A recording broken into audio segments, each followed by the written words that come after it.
Hello students, I welcome you to study session 14 of NSC 201, and this will discuss critical thinking in nursing. Moving to the introduction, the nursing profession tends to attract those who have natural nurturing abilities, a desire to help others, and a knack for science or anatomy. But there's another important skill that successful nurses share, and it is often overlooked. That is the ability to think critically. As you can see, there's a lot more that goes into critical thinking than one might think. It is a transferable skill that can be leveraged in several facets of your life. But why is critical thinking in nursing so critical? Let's listen to find out. At the end of this study session, you should be able to explain what critical thinking is, its components and dimensions. You should be able to discuss critical thinking in nursing practice. And should be able to describe the requirements, the benefits, and the pitfalls of critical thinking. What is critical thinking?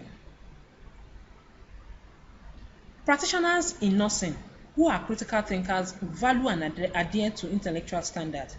Critical thinkers strive to be clear, accurate, precise, logical, complete, significant, and fair when they listen, speak, read, and write.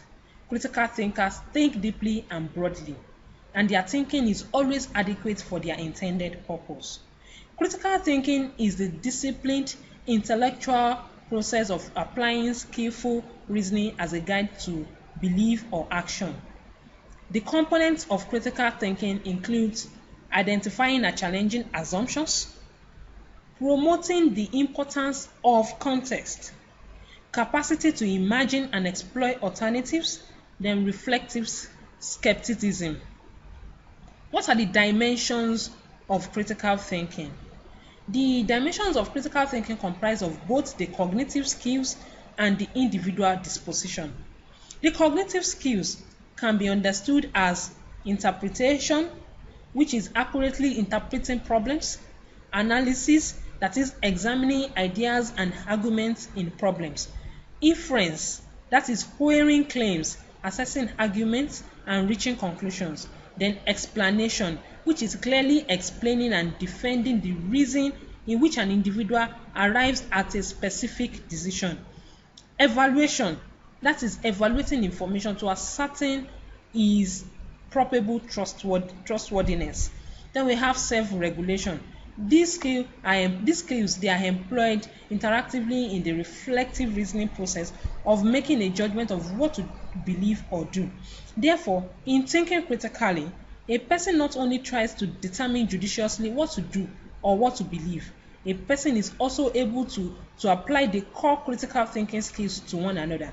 In other words, one may analyze one's own inferences. You may be able to explain one's own interpretation or evaluate one's own analysis. Then we have the dimension of individual disposition, which can be open-minded, that is, having an appreciation of alternate perspective and willingness to respect the right of others to hold different opinions. Then understanding other cultural traditions in order to gain perspectives on self and for others. Inquisitive, being curious and enthusiastic in wanting to acquire knowledge, wanting to know how things work, even when the applications are not immediately apparent. Truth-seeking, being courageous about asking questions to obtain the best knowledge, even if such knowledge may fail to support one's preconceptions, beliefs, or interests. It must be analytical, that is, thinking analytically and using verifiable information, demanding the application of reasoning and evidence and the inclination to anticipate consequences. Systematic, which is valuing organization and a focused and diligent approach to problems of all levels of complexities. How do we evaluate critical thinking skills? You evaluate the clarity of the result of a period of critical thinking. You consider whether the result of the period is accurate. You estimate the fairness of the conclusion. Then you measure the depth of the conclusion to establish whether the conclusion encompasses the complexity of the matter. You gauge the visibility of the conclusion. Understand that some theories, though taught critically, overestimate an individual's logical thinking ability. Critical thinking and nursing. Critical thinking, does it mean thinking like a nurse? In nursing, critical thinking for clinical decision making is the ability to think in a systematic and logical manner with openness to question and reflect on the reasoning process used to ensure safe nursing practice and quality care. To become a professional nurse, it's required that you learn to think like a nurse. And what makes the thinking of a nurse different from a doctor or a dentist or an engineer? It is how we view our clients and the type of problems we deal with in practice when we engage in client care. Critical thinking, when developed in the practitioner, includes adherence to intellectual standards, proficiency in using reasoning, a commitment to develop and maintain intellectual traits of the mind and habits of thought, and the competent use of thinking skills and abilities for sound clinical judgment and safe decision making. Nurses use language to clearly communicate in-depth information that is significant to nursing care. Nurses are not focused on the trivial or irrelevant issues. Nurses who are critical thinkers hold all their views and reasoning to this standard as well as the claims of others, such that the quality of nurse thinking improves over time, thus eliminating confusion and ambiguity in the presentation and understanding of thoughts and ideas. Nurses must use critical thinking skills in all practice settings: acute care, ambulatory care, extended care, and in the home and community. Regardless of the setting, each patient situation is viewed as unique and dynamic. What are the requirements of critical thinking? Critical thinking requires going beyond basic problem solving into a realm of inquisitive exploration. There's a saying that says, if I have to use my critical thinking skills all day, every day, the least you could do is to use your common sense.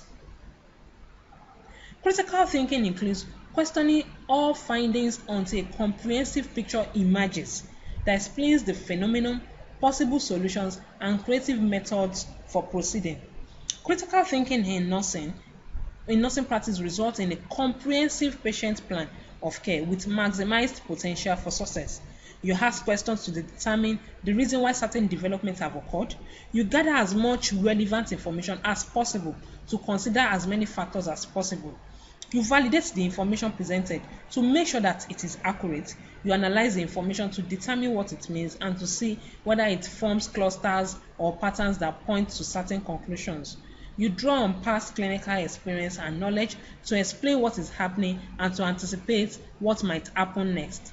Then try to maintain a flexible attitude that allows the facts to guide thinking and takes into account all possibilities.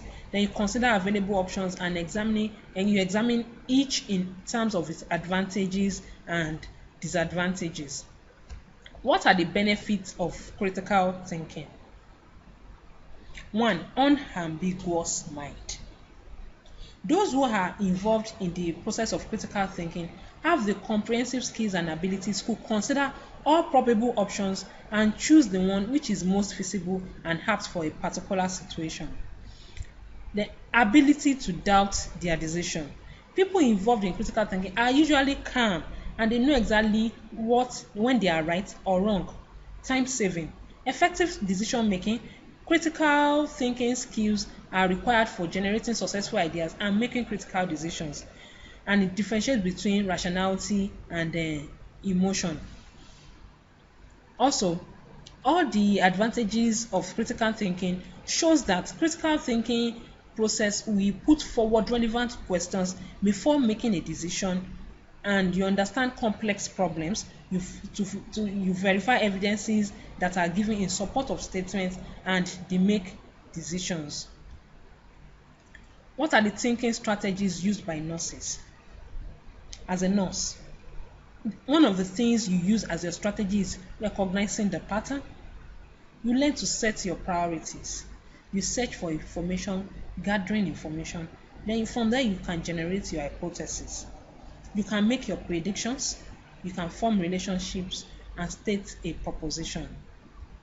Thank you for listening. Bye for now.